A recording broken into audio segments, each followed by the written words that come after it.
Nostalgia.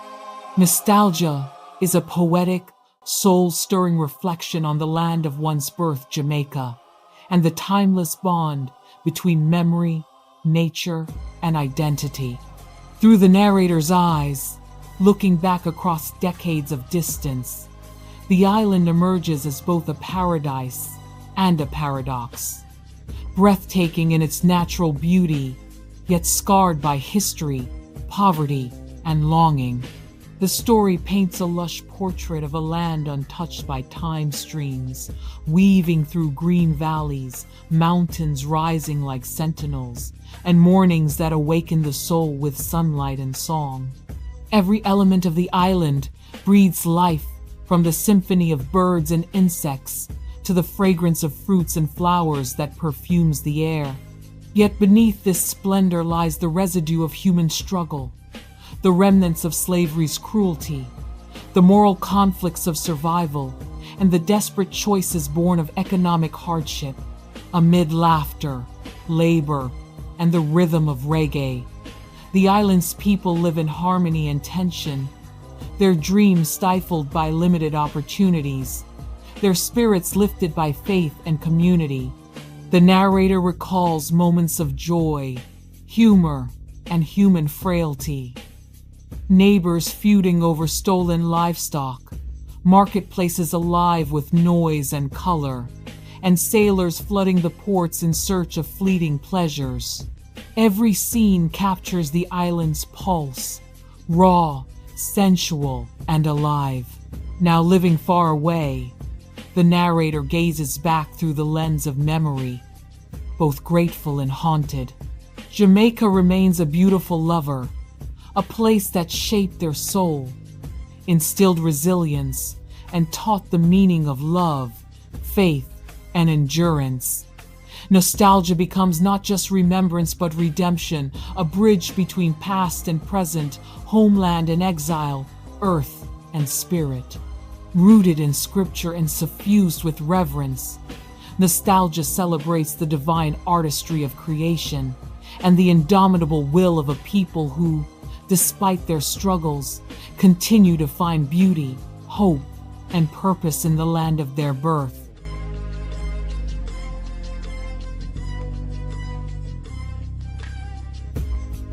The land of my birth that I remember remained almost untouched in its pristine beauty, unspoiled by the forces of time and their events, displayed brazenly across its shoreline. Streams of fresh water rolling through her countryside randomly interrupted its lushness, while reaching upward into the clouds were mountainous peaks like outstretched arms lifted as if in praise. Those rugged mountains stood guard, assuring the island's survival during hurricanes and stormy seasons. Despite the onslaught by nature's forces, it usually prevailed despite nature's wrath. Mornings, oh those mornings along its trails, valleys, or ridges, were like a new birth with an allure that pulls you into each day. As streams of sunlight pierce the early morning dawn, waves of light flowing effortlessly through the forest canopies. Another segment of nature's hypnotic force to behold. The cliffs, finger-like projections on higher plains, formed a picturesque backdrop, while below them, other sources and forms of life lived peacefully in the cool shade. An array of rare birds, bees, and butterflies flew in unison, as if onto a highway made only for them, intercepted by the breeze, releasing a fragrance that saturated the air. While beneath the lower grounds, lizards and frogs clothed in glittering colors frolicked around in a dance only they could appreciate. Whistling sounds from the ocean's breeze lazily swept across the forest floor, adding freshness, while stirring in motion the effects necessary for the continuation of life as they knew it. Unabashedly, each species zoomed around and about, busy in the desired task, choreographed by the forces that caused them to be. The island's captivating energy made it a paradise for all who lived there. Despite the remnants of humanity's cruelty from the past, that stench of slavery ever lingering nearby. However, the natives were overseers. The landscape's palette of colors and forms excited the senses and therefore fired up the imagination. With a range of pastel and intense shades, as well as an array of nature's blooms, canvases of flowers blooming in every imaginable color of plant species, sprawling naturally across plains and slopes, always presented a feast for the eyes. A tropical land's radiance and aromas perfumed the air, highlighting life's panorama of beauties for all to see.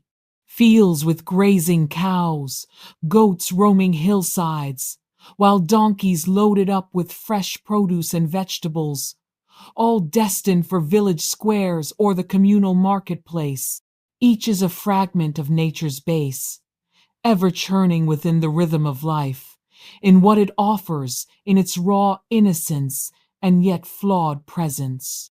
Its daily activities, dictated by the interplay between man and beast, added an intensity that the creator of them could only explain. The rhythm of reggae music resonated with pulsating beats. Natives randomly partake of the blessings surrounding them, and a festival of activities quickly draws them in. Surrendering, they did as the surrounding images captured their subjects, arousing their passion, advancing a nation towards better ideals. At midday, sounds often filled the island's air. An air smelled of delicious meals, freshly baked goods, fruit trees laden with ripe fruits, laughter, loud talking, and disagreements, all firing up the senses in the hypnotic mix of life, while rustling tree branches and whistling sounds of the ocean's breeze, sweeping over everything in its path, all tickling the senses. Mango-laden trees hurled fruits like projectiles, surprising those who had happily gathered them. The tasty fruit usually made people quickly forget those encounters. Life's multifaceted streams of opportunities, orchestrated between God and nature, were ever unfolding through open fields, where men and beasts basked in the island's warmth and sun, as animals grazed on the grass. Natives looked up at the trees, where birds made their homes. Birds of varied species with plumage as their identifying markers. Harmony was the state of being. The birds' routines of flying in formation in and out of treetops were like a waltz with time, chirping melodies synchronized with whistling sounds, an accompaniment that added to their moments. Each event was a show, causing onlookers to exhale with satisfaction as they gazed on. Another spectator sport with unspoken codes readily understood between man and beast, fostering a harmonious coexistence. On an average day, the sounds of laughter mingled with loud chatter, temporarily disrupted the calm. During those exchanges, screams echoed from man, at odds with beast intruding on his space or someone raiding a nearby field. These encounters, which created a frenzy-like atmosphere during those exchanges, were more challenging to resolve, as they involved dynamics of hostility for all parties involved. Those disputes often led to revenge tactics resulting from petty larceny. A common revenge was stealing another neighbor's chickens or goat, then making a feast. The offender would invite the victim to the gathering. After the invitee partook in eating their missing chicken or goat, the offender would inform them, "It's theirs." That always made for a lively situation, warranting the summoning of the police as a mediator to prevent murder. These situations became the news of the day throughout communities near and far, as life streams of unpredictability continued. As the seedier side of life reared its ugly head, it left a strain on morality, predicated on the teachings of the Bible. A noticeable shift occurred, one that caused an upheaval among households, altering family dynamics and setting them in disarray. Seduced by the possibilities in the island's magnetism, Nature's foreplay of favor and chance soothes its rough edges within its beauty. However, the natives intensely desired more, and they longed to self-actualize. But the lack of opportunities stifled them, and these opportunities often remained a distant dream. For those who dreamed beyond the norm, they tried to appease the status quo by not speaking of those dreams aloud. If they did, they would quickly recoil to a mundane existence with hopes enshrined in the quiet of their souls. While the underbelly of fear lurked in the seedy places of their lives, desires ablaze within the spirit sought ways to satisfy basic needs, such as food for the stomach. Held hostage by social conditions inherited from birth, options were few, if any, and prostitution patiently waited in the shadows of their circumstances, offering the only escape, but at a cost. The price of which devalued lives while fracturing families.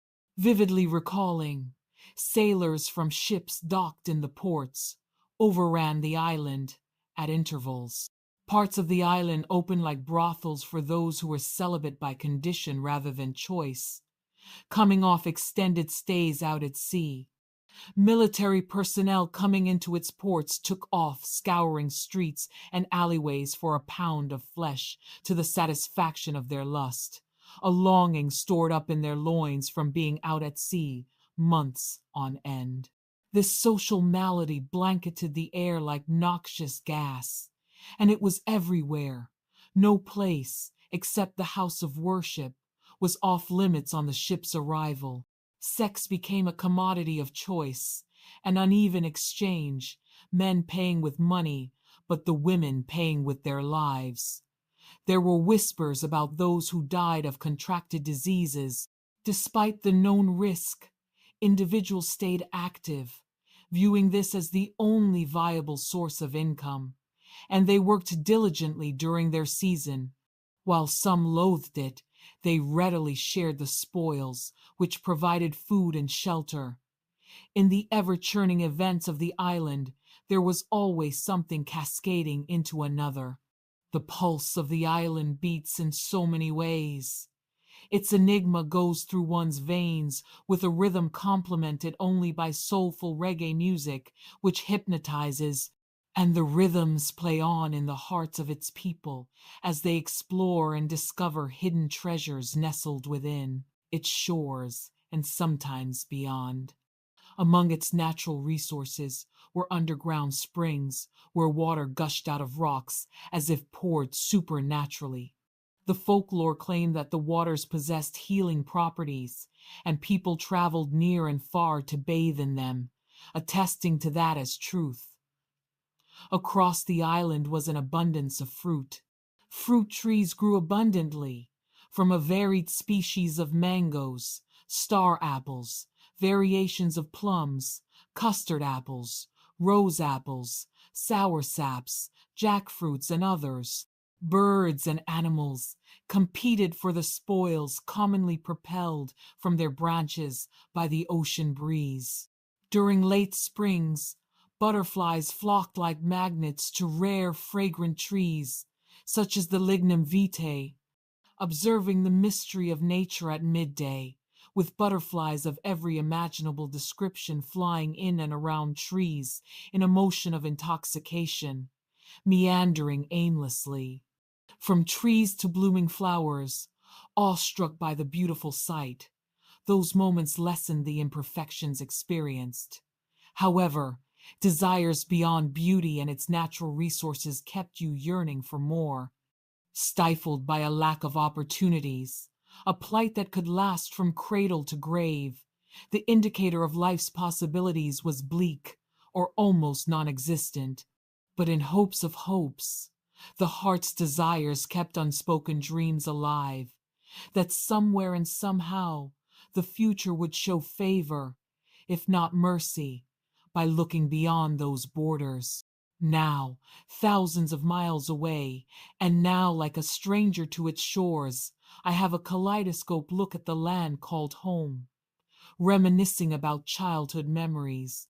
Memories that make me feel like a jilted lover, seared into my subconscious, stirring longings. Stories once shared about lives filled with hope, despite social restraints and unattained dreams, serve as fuel for reaching one's best. Even with periods of lapses in the drive to excel, like falling off a bicycle, one had to get back on and complete the task. It has been decades since my absence, and like an absent lover, Jamaica, you occupy my heart and stir my soul. The memory of your beauty keeps me nostalgic, evoking a longing that fills me with gratitude for being a part of the past.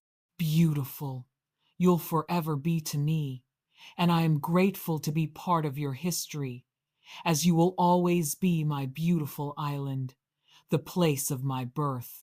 Now, nostalgia rekindles emotions that prompt one to engage with the power of God's given blessings, whose lives now call elsewhere home. However, tied to the past with a love of God, self, family, and country, which empowered us to reach for dreams, those dreams, in distant places, now breed blessings across the miles. Psalm 24 to 1 to 2, the earth is the Lord's, and the fullness thereof, the world, and they that dwell therein. For he had founded upon the seas, and established it upon the floods. Our true home lies with God. However, in our earthly realm, where we live is our home until then. To the countless others who now live in a second country besides their place of birth, find acceptance knowing that the heart's capacity to love is without restrictions or borders. Therefore, no matter our story, which we all have one, home is wherever we can self-actualize and excel as intended by God. Since we know love's power transcends geography, social norms, and other societal expectations, we should pursue emotional wealth, the only genuine riches to be found in the warmth of the soul. Therefore, regardless of our home's location, the spirit must flourish, and over time, we gain a deeper appreciation, empowering us. Thank you for being part of our growing family at Ohenewaa.Speaks.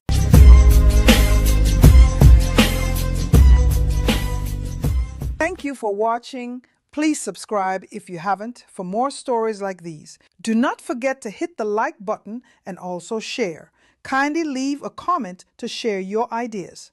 Thank you.